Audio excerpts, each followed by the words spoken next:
It was a stormy summer night in southwest Montana. Lightnings tearing through the sky in the upper Big Hole Valley. And on the Kalsta Ranch, the cattle are out there somewhere. But there's nothing to do but wait for the storm to pass. Early the next morning, the phone rang. We got a call from our hired man that there'd been a big lightning storm. That's Erik Kalsta. He's a rancher and the Working Wild Challenge program director at Western Landowners Alliance. He was a teenager at the time. One of the strikes had killed a bunch of cattle.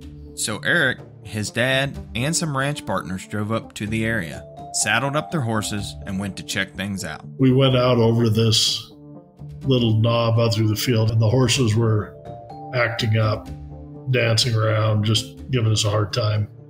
And as we went over this knoll, we saw where the cattle had been killed, and there were, in a pretty small circle, maybe 50, 60 feet round, 14 head cows and calves.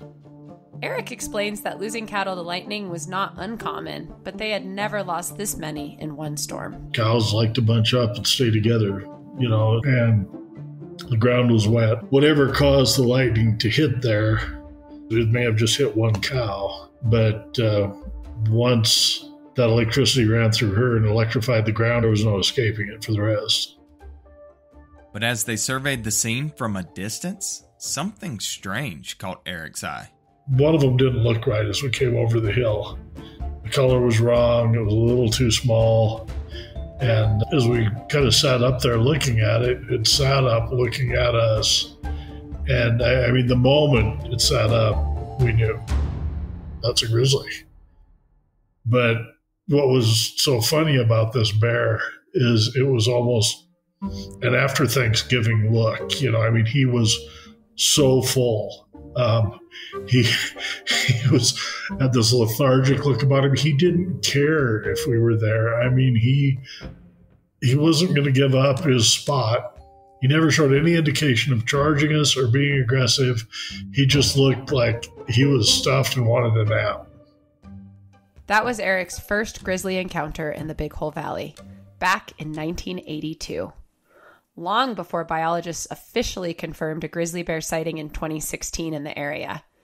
News outlets at the time said that was the first grizzly in the Big Hole in 100 years, but locals said otherwise.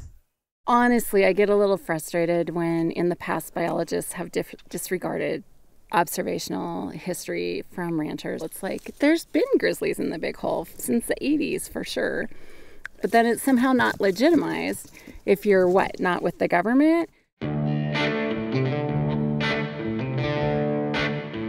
I'm Hallie Mahold, Chief Programs Officer at Western Landowners Alliance, a network of landowners, managers, and partners dedicated to keeping the working lands of the American West whole and healthy for the benefit of both people and wildlife. And I'm Jared Beaver, Assistant Professor and Extension Wildlife Specialist at Montana State University. My work focuses on identifying and improving conservation efforts in areas where people and wildlife share the landscape, a place many folks call the Working Wild. And today on Working Wild U, we're exploring what it means as grizzly bear populations expand and the real challenges the bears and people face. Plus, how do we know when a species is recovered under the Endangered Species Act? And what does this all have to do with rancher observations on the ground? We'll find out after the break.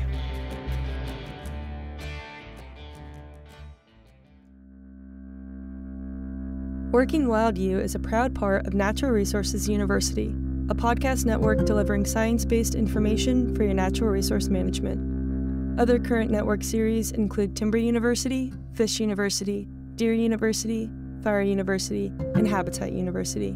Available wherever you get your podcasts. Now, grizzly bears are a bit of a hot topic lately.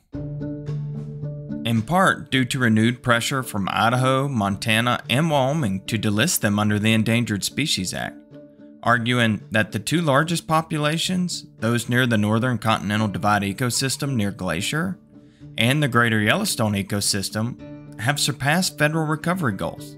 Now, before European settlement, grizzlies likely numbered as many as 50,000 and ranged from Alaska to Mexico and from California to the Great Plains. But by the 20th century, there were thought to be less than 1,000 bears in the lower 48. And in 1975, grizzly bears were listed as threatened under the Endangered Species Act. But after decades of conservation, grizzly bear numbers are on the rise. And while some see grizzly bear population increase and geographic expansion as a species recovery success story, well, others see any attempt to delist the species as a threat to the bear's survival, often citing increased risk due to climate change and habitat fragmentation. And as there are more bears in more areas, conflicts increase. That's right. Similar to the story of wolves in the West that we explored in Season 1, grizzly bears attract controversy and litigation from all sides. Values and opinions definitely vary when it comes to grizzly bears. But one thing is certain, grizzly bear populations are expanding and returning to areas that they haven't occupied in over a century. Formerly isolated populations might be connecting, which would allow for genetic transfer that is critical to the bear's long-term survival. But for grizzly bear populations to connect and their ranges to continue to expand, that means they're starting to rely on private and working landscapes, what we call the working wild, where ranchers, rural communities, and wildlife all must share space and all make a living.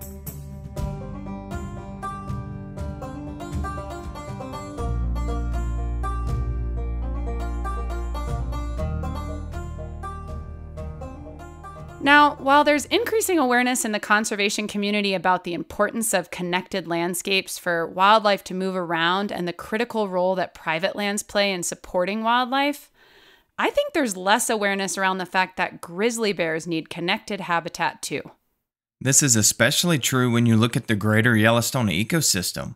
While biologists estimate there are around 1,000 bears in the area, right now it's largely an island, cut off from the cluster of bear populations in northern Montana, Idaho, and into Canada.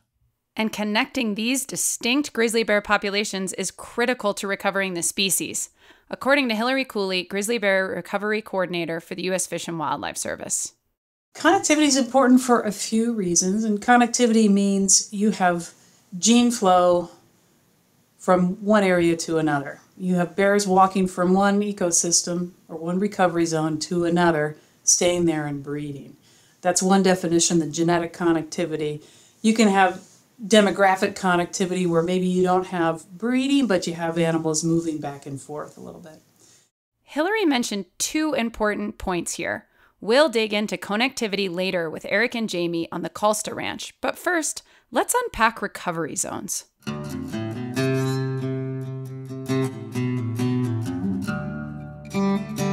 The Grizzly Bear Recovery Plan, first introduced in 1993, is the roadmap for recovering the species.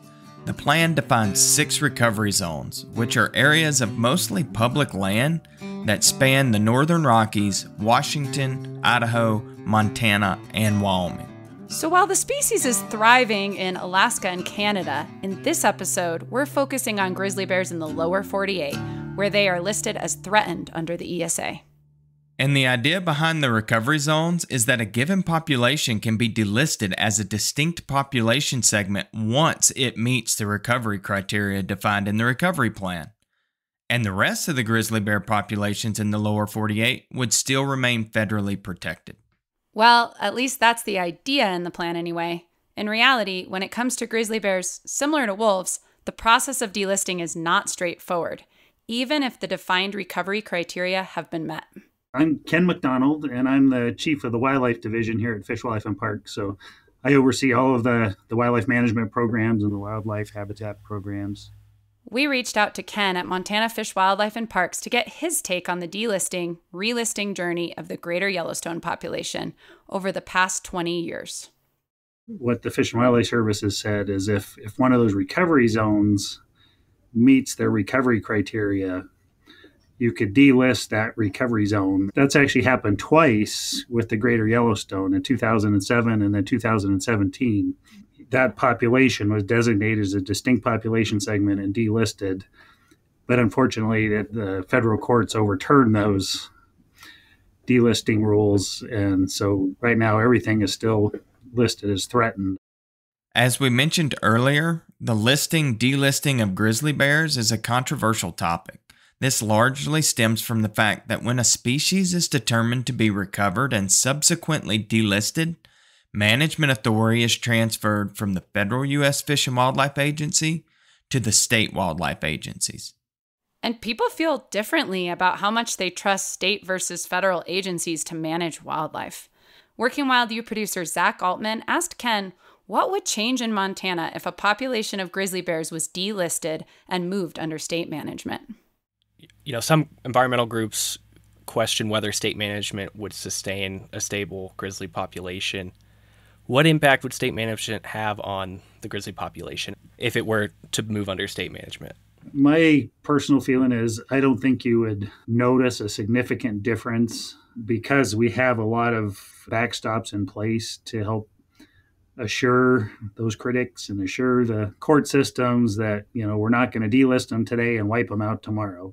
What it does is it turn it over to state management, ideally includes some additional flexibility so that as they're delisted and continuing to increase their distribution, we have flexibility to go in there and address problems, ideally before they're a problem or as soon as there is a problem, and have the flexibility to do what we think needs to be done without having to go through multiple layers of permissions. Ideally, the bears will be better off and the people will be better off because, again, we'll have that flexibility quicker to address problems. But some wildlife advocates argue the public would notice a major difference if the states took over management of grizzly bears. One main difference of concern is that states could offer limited hunting opportunities. If delisted, would there be a grizzly bear hunt in Montana? Good question. And the answer to that is there could be. There's no commitment to that now. If we were going to do that, we would go through the Fish and Wildlife Commission. It would be a public process. We would make a proposal. It would go out for public comment. The commission could approve it or not approve it. That being said, we're proposing that we would not have a hunt for the first 5 years after delisting. And that, again, is to help assure people that if they're delisted, we're not just going to go out and decimate the population. We could do a whole season on grizzly bears, but for now, suffice to say people have really strong feelings about bears, and a lot of the debate is centered on emotion and value-driven responses. It's not just about the science. And I think there's also a lack of understanding broadly of what it means for a species to be delisted. Rather than seeing it as a conservation success story, many see delisting as a loss of critical protection. Exactly. And now that we've unpacked some of the nuances of bear management, let's get back to another piece of the puzzle we mentioned earlier: connectivity. Well, I think that information is going to be key in management moving forward. And I think our little area here is probably where these different genetic groups of bears are going to meet. That's what's coming up next, after the break. If you're enjoying Working Wild U, consider leaving us a review on Apple Podcasts. We would love to hear from you. And be sure to subscribe to Working Wild U wherever you listen to podcasts. Thanks. Now back to the show. Welcome back. Let's get back to connectivity. And as we mentioned earlier, the need for connecting grizzly populations has become a critical piece of the delisting conversation. So let's look back at the 2007 and 2017 court decisions to relist Yellowstone grizzlies. One of the main arguments included in both court rulings to relist the bears involves climate change impacting habitat loss and loss of critical food sources such as whitebark pine nuts, which really begs a difficult question. How do we as a society contend with a change in a species' range due to a changing climate? And one answer could be ensuring connectivity between populations, so wildlife can move between suitable locations with adequate food sources and other key habitat components in order to be more resilient to disease and changes in climate. So in both rulings to relist Yellowstone grizzlies, the court cited the need for genetic connectivity. And while connectivity isn't defined as a recovery criteria in the Grizzly Bear Recovery Plan, both state and federal officials recognize the importance of connected populations. So scientists will likely need to prove that populations are seeing that genetic transfer for any future delisting conversation to move forward. Let's talk again with Hillary Cooley from U.S. Fish and Wildlife Service. The greater Yellowstone ecosystem is one recovery zone that's actually achieved our biological recovery. So it's doing pretty well. Bears are expanding outside of the recovery zone, but it is totally isolated.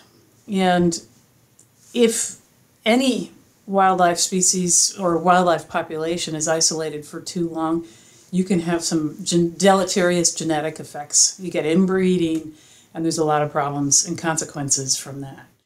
So we know the Northern Continental Divide ecosystem and the greater Yellowstone ecosystem populations are doing pretty well. But what about the other recovery zones? How are they looking in terms of grizzly bear numbers? So Jared, my understanding is that 2 out of the 6 recovery zones don't have established populations, but they have been identified in the recovery plan as having suitable habitat for grizzly bears. So that's the North Cascades in Washington and the Bitterroot Range along the Idaho-Montana border. It's a different situation like the Bitterroot, where we need bears to walk there from another ecosystem. For example, the Northern Continental Divide into the Bitterroot. And as bears move outside these recovery zones, which again are mostly public land, grizzly bears enter into a more complicated landscape. But once you get outside those recovery zones, including the area between recovery zones, there's a lot less federal land. In southwest Montana, for example, we have a lot of big ranches. So if we want bears to walk from one ecosystem to another, they're likely going to have to cross private land. These working wild landscapes where people and wildlife share space are really the glue to bridging these isolated populations of grizzly bears, just as those lands provide essential habitat for other wildlife. But highways, expanding development, and increased chances for grizzly bear conflict with both people and livestock create real challenges, both for the bears and for people. And that requires an approach to conflict reduction that is flexible and takes into account the economics of working lands. After all, for these landscapes to be permeable for wildlife, these working lands and the people who care for them and steward them need to remain intact. And that's where the 4 C's of conflict reduction come in. As we explored in Season 1, across the western United States, iconic wildlife species like elk and deer and grizzly bears and wolves share lands with humans and their livestock. But this comes with an inevitable conflict. Elk damage fences and eat hay. Grizzly bears and wolves depredate and stress livestock. And responding to these conflicts requires additional time and resources from land stewards. And so to address these conflicts and to take into account what you're saying, Jared, this additional time and resources from land stewards, we have the 4 C's framework. So that's compensation, conflict prevention, control, and collaboration. And that's designed to be a systems-based solution for reducing conflicts in the working wild where people, livestock, and wildlife share space. And we'll have more on the 4 C's in the show notes. So grizzly bears are expanding their range. Where are they headed? Well, that's a great question. And in one instance, research by Sarah Sells at the University of Montana and Montana Fish, Wildlife, and Parks used collar data to model sort of a heat map of likely paths bears would take between the greater Yellowstone ecosystem and the Bitterroot and the Northern Continental Divide ecosystem. And guess where one of the most viable paths for grizzly dispersal is? I'm going to guess we're headed back to the Big Hole Valley in southwest Montana, where Erik Kalsta and his wife Jami Murdoch make a living ranching alongside wildlife. That's right, and that's exactly where we're headed after the break. We're in a new chapter of conservation. In the first chapter of conservation in this country, you had wilderness and then you had city. But today, more and more, we understand that there's this very important piece in the middle that we call the working landscape. That is Leslie Allison, CEO of the Western Landowners Alliance. These are the places that provide our food, our fiber, they provide the jobs that sustain the rural communities. These things are incredibly important and they're disappearing. And that's really our next challenge going forward. We have to think beyond protected wilderness. And you can't do that unless you're engaging the people in those landscapes, first and foremost in that solution.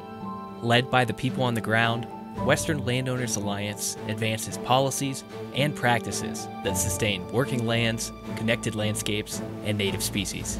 What we're seeing in the West today is incredibly hopeful because you do see collaborations, working with partners, trying to realize this vision that's so important to us. I think many places in the rural West are actually leading the way on this. And so can you. Join us and learn more at westernlandowners.org.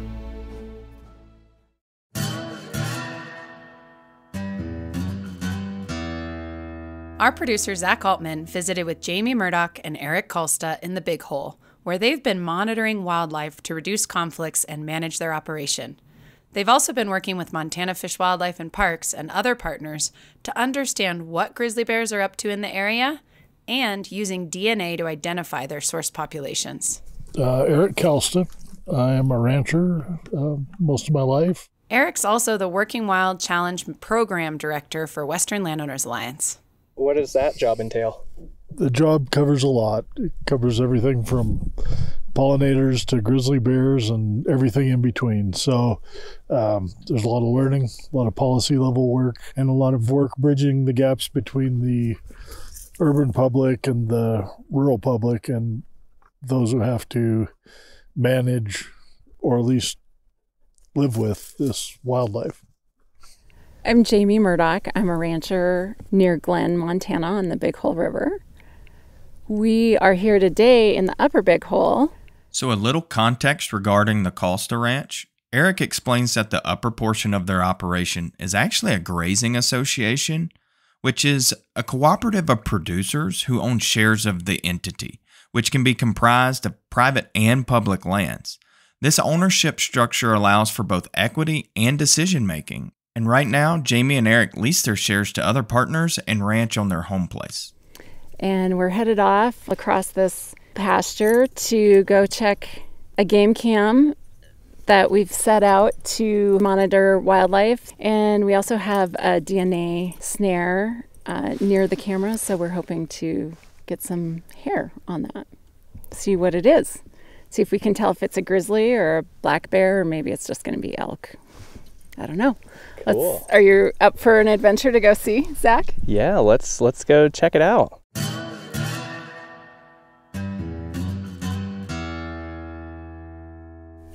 Okay, so we're on this grazing association. Do you run sheep up here? We do not. When we shifted from cattle to sheep, part of the business model was that we should bring the sheep up here to graze. And I just think there are too many pointy-tooth things and that we can't keep them safe, even if we have herder and a dog. And so we've chosen just to lease our shares out, and then I monitor for predators, grizzlies, mountain lions, black bears, wolves. And so far this year, it sounds like there's just been one grizzly that kind of came through and maybe left the area about 3 weeks ago. So we'll see what we get on the cameras. Cool. So when you talk about doing monitoring, what all does that entail for you? Certainly the cameras are the biggest part of that. I don't have time to be on the landscape. I feel like Erik osmotically has all this information, and I'm like, kind of verifying what he already seems to intrinsically know, right? As far as where the wolves are, when, and grizzlies. What they're doing. And I guess I'm verifying his knowledge, but also using it as a tool to understand what's on the landscape. I think it's important to pause here, Jared, for a second and just recognize that I think there's sometimes a preconceived notion that producers, livestock producers, landowners, you know, the only thing they're doing on their operation is raising their livestock. But here, I mean, Erik and Jami are producers, and they're full on doing biology, DNA sampling, a huge amount of research, DNA snares, they're running game cameras. And this is all to manage their livestock, but also to manage the broader landscape and thinking about how that affects, you know, wildlife and the habitat on their property. And it also speaks to another point. One, there's a time investment there, and that's time that they could be invested into other things on their operation. But also, they're wanting to really use that information to direct their management so that they can be more effective, both from a wildlife conservation standpoint and from their ag business as well. So how did you get into monitoring wildlife on your operation? It originally started with the livestock guardian dogs. So we were uncertain how effective these two girls were. So Kim with People and Carnivores had reached out, and she and Erik had spoke together at some conference. So she came out. She's like, you know what, let's just put some cameras out and see what's going on. And that was fascinating. And so then at the same time they deployed the game cameras, Jami also put tracking collars on their livestock guard dogs. So then what we started noticing is if the dogs go off property, there was always a reason for it. So then we would go pull all of our camera cards, and then there would be a mountain lion or there'd be a pack of coyotes. So it really helped us understand how the dogs were working on the landscape, and that they indeed were working and working hard every night, and that we really do have kind of a predator-rich environment. So I'm hearing a lot of mountain lions, coyotes, wolves, grizzly bears, all the toothy things, right? Yeah, definitely a predator-rich environment. But as we heard Jami mention, they're also deciding not to raise sheep on the Upper Grazing Association. That's an intentional management decision on their part because of the potential for conflict with wildlife. And so part of reducing conflict for them is simply not grazing sheep on the upper range. And that's a real trade-off. That's important to point out, Jared. I think sometimes it can sound easy to make these changes or to reduce conflict. And in this case, that it is there's a trade-off, there's a decision being made to ranch on their home range and to really do something different on that upper range. It does sound like the livestock guardian dogs are an effective tool for them in reducing conflicts at the lower ranch where they are raising sheep. Well, we couldn't raise sheep without our livestock guardian dogs or livestock protection dog. We were too heavily predated even by coyotes to raise sheep. The dogs have absolutely mitigated that. They're not foolproof. They're not 100%, but they definitely help. But they're costly. I mean, it costs a lot to run one of those dogs for a year. Erik brings up a really important point here. These dogs are costly. There's time investments, think of breeding and training, or if they're acquiring already trained dogs, there's a huge cost factor there. Dog food, vet bills, and then again, you've poured all of this time and resources into something that, if they do get into a conflict, could be lost overnight. That's not a joke. Also, different tools are needed in different landscapes. And as we'll hear from Erik on the upper place where partners are grazing cattle, the landscape really requires a different approach. We've got a rider on this property, and we've had one since we got into this property in the 50s. And I think that is a big part of our success. I don't think we've ever lost an animal to predation by a grizzly. We had a young sow who scratched up a few, but she wasn't effective at killing them, and she switched over to elk calves, so we were happy for that. Wolves, we've lost a few cattle to wolves up here from time to time. So as we hear about range riders, livestock guard dogs, and different aspects of managing sheep and cattle on the Kalsta Ranch, it's important that all of these tools exist in a context. There's not a single silver bullet or solution when we're talking about reducing conflict between livestock and predators, and it's important that there's an array of tools and that we're recognizing the time it takes as well as the economic costs of these tools.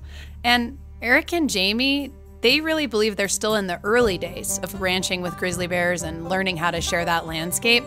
Grizzly bears are definitely in the area, but not yet in a high density. However, that's not the case for other parts of Montana. And after the break, we're headed to the Blackfeet Nation on the Rocky Mountain front to explore how they're facing similar challenges of sharing the landscape with a grizzly bear population that's been established for quite some time. Our show continues after the break. To get a perspective of what it's like to live with a lot more grizzly bears, we reached out to Kristen Kipp, a member of the Blackfeet Nation who lives and ranches along the Rocky Mountain front east of Glacier National Park.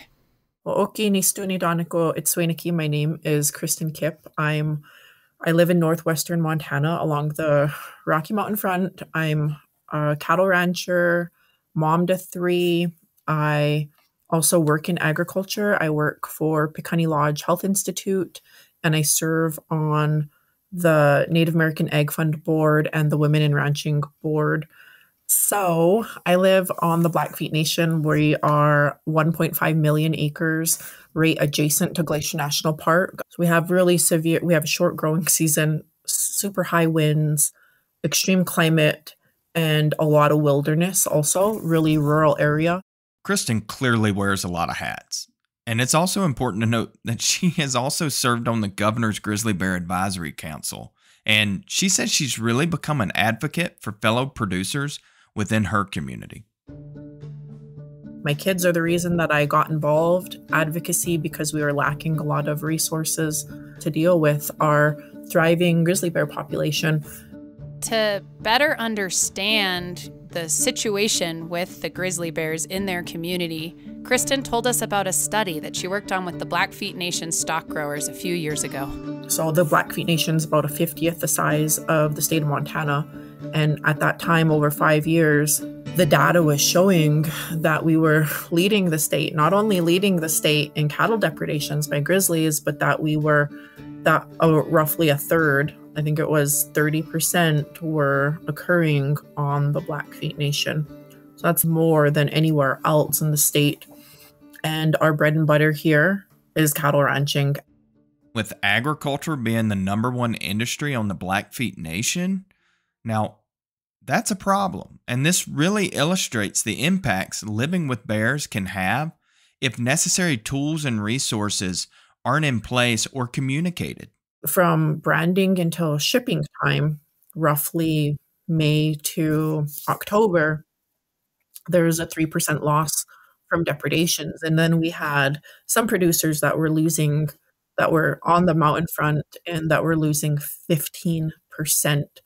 And I try to explain that to people, and people are like, well, it comes with the territory, but it's like taking 15% of your paycheck.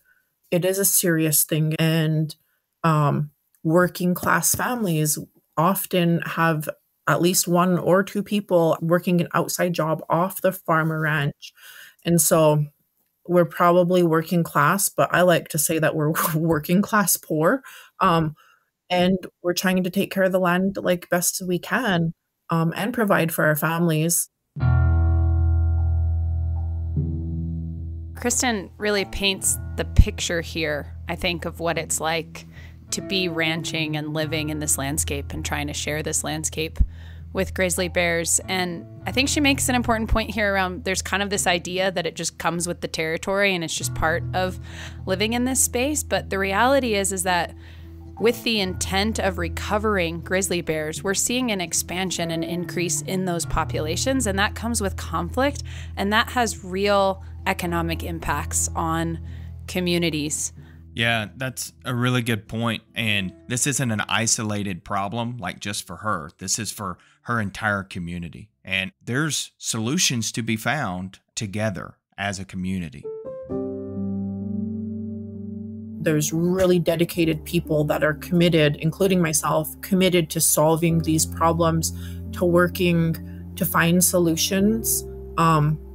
Because at the end of the day, we all want the land to be taken care of. We want these families to be able to support themselves for agriculture. Like, we want I want all of these things to continue on into the future and to do the best job that we can possible. There has been a lot of really good things that have happened, that have come into our community as far as resources, jobs, personnel, MOUs, that type of thing. But we need more people to work together to manage the land and the resources, the wildlife, better than what we have now. And it comes down to funding. My belief is that the answers for a community, for a landscape, the insight, the knowledge, the wisdom is within that community. I love how she talks about the community, and as we are trying to capture on Working Wild U, is that really community-led conservation, but also, the collaboration and really community-led solutions broadly, and how she talks about how they really want it to be community-led, and at the same time, there needs to be funding and resources for that community to be able to be a leader in finding potential solutions to these conflicts and to these challenges. And while this episode is about grizzly bears, it's important to note that this same conversation is applicable to a lot of problems that producers deal with. And it goes beyond just predators. We're going to hear a little bit more about that as we go back to the Big Hole. Back in the Big Hole, Erik was telling us how, with their conflict reduction measures in place, predation isn't his top issue, at least for now. But others aren't so lucky. We had a friend who lost 20 calves in a year. That amounts to $20,000 to $25,000, right? 1 year out of 10 he had that. And I lose that money on hay every year. So I don't know that the predators are the biggest problem. Okay, we gotta pause here real quick because Erik's bringing up a whole nother can of worms here, and I think we need to let the listeners know exactly how Erik is losing that kind of money in hay every year. 2 words: elk depredation.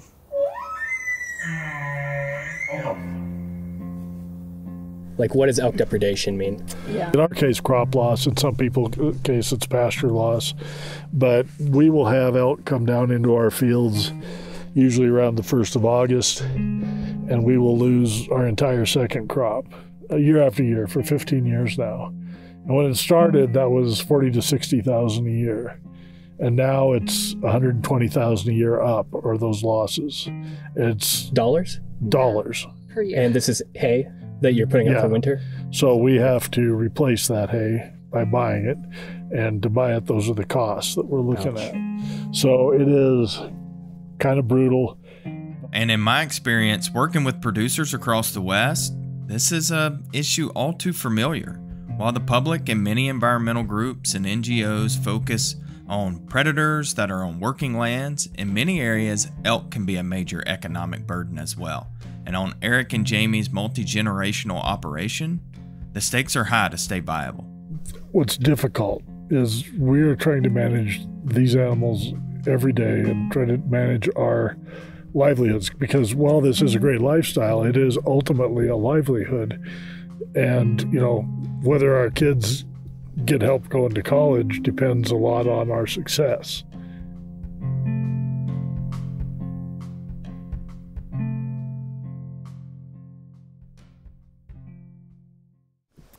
So we're just about to drop down into this little valley, and the Forest Service boundaries on a fence here. So I usually just stop and clap and,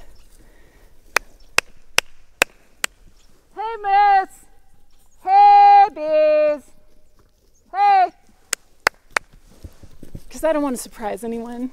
So at the top of the show, we heard Jami describe how local on-the-ground knowledge is sometimes overlooked by officials. Honestly, I get a little frustrated when in the past biologists have disregarded observational history from ranchers. It's like, there's been grizzlies in the Big Hole since the 80s for sure.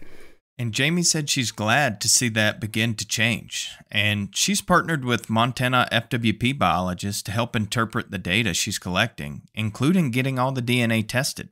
I was really happy that people took me seriously and they were willing to help and provide cameras and the DNA snares, and can we confirm those animals are here, and then how we move forward as landowners and as a state and as a society.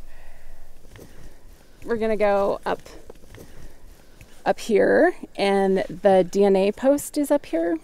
A DNA snare in this case is pretty simple. A fence post wrapped in barbed wire along a corridor that all sorts of wildlife use. Animals will scratch an itch on the post and boom, Jami and the biologist have a hair sample that can test for DNA. Oh yeah, so our DNA hole is here. And there's lots of hair.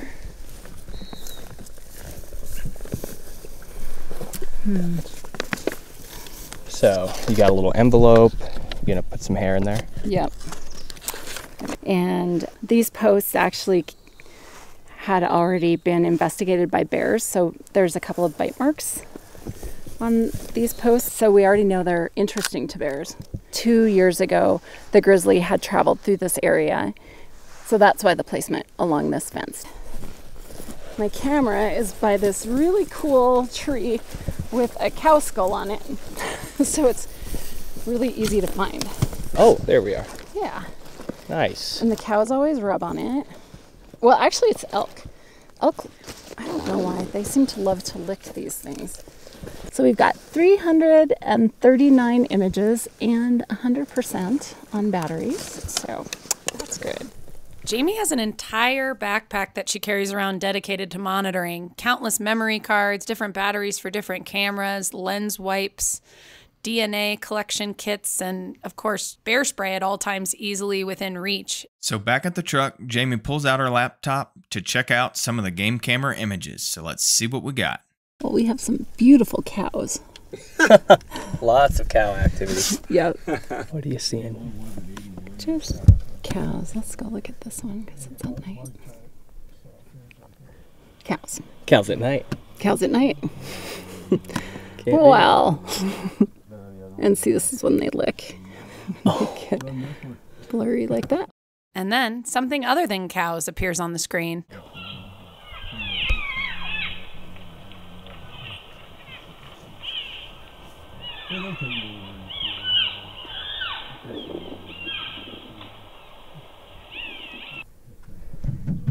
Elk came through.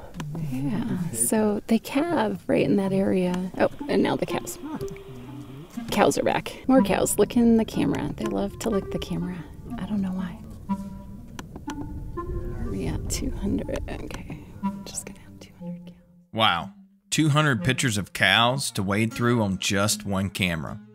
Now, when you think about having several cameras spread out all over a ranch, one, you're talking about a lot of time, and two, you're talking about a mountain pile of data. And Jared, I know a lot of your work centers around helping landowners and managers effectively process all this monitoring data into information that can actually be used to impact and adapt management in real time. That's exactly right, Hallie. It's what I get from a lot of producers is that they're looking to be more effective with what they have. And so with the rise of tools like game cameras and drones, it gets really easy to drown in data while being starved for information. And I mean, as we're hearing, Jami and Erik have a ton of data, lots of cameras out on the landscape, and so many images to sort through and keep track of. Exactly. And with my job being, part extension, part research, I'm always looking at how do we make things more applicable, more user-friendly, so they can be more readily adopted.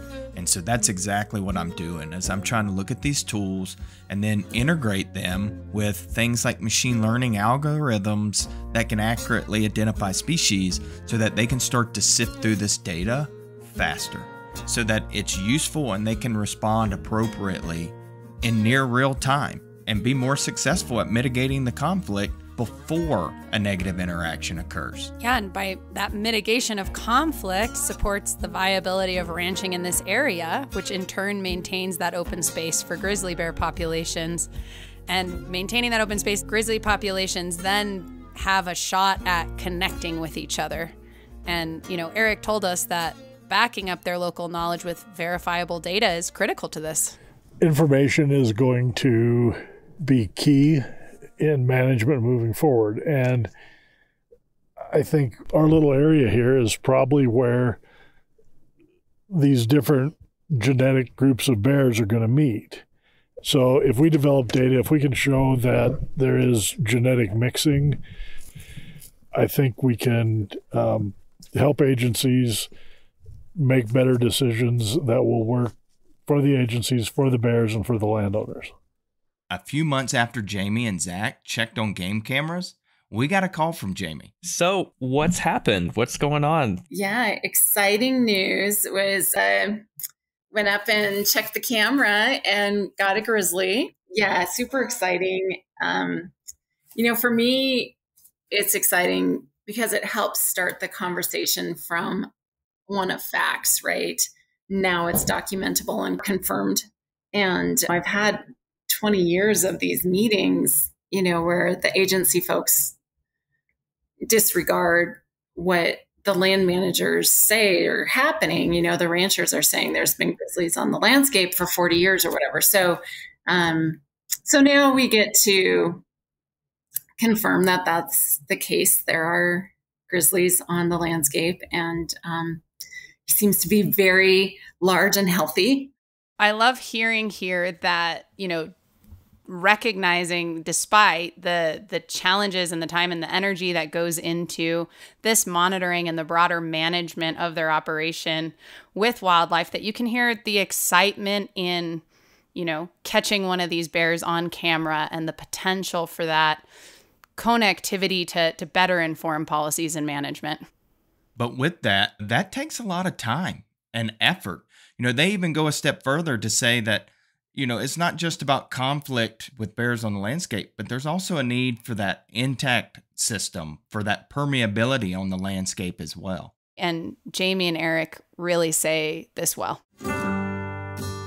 What we're really trying to see to make these populations functional is we need to not have a fragmented landscape. That is what we're in danger of stopping most of these wildlife migrations and expansions. I think finding ways to preserve and manage the landscape for wildlife and utilizing it for agriculture is really our goal.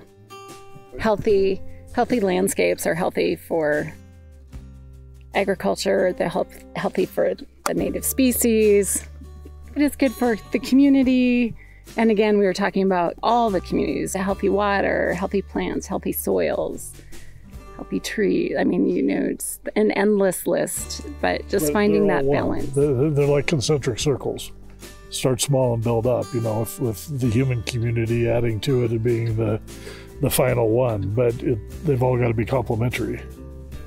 You're just trying to balance all of the parts, right? Nature, grazing, community, viability, good stewardship.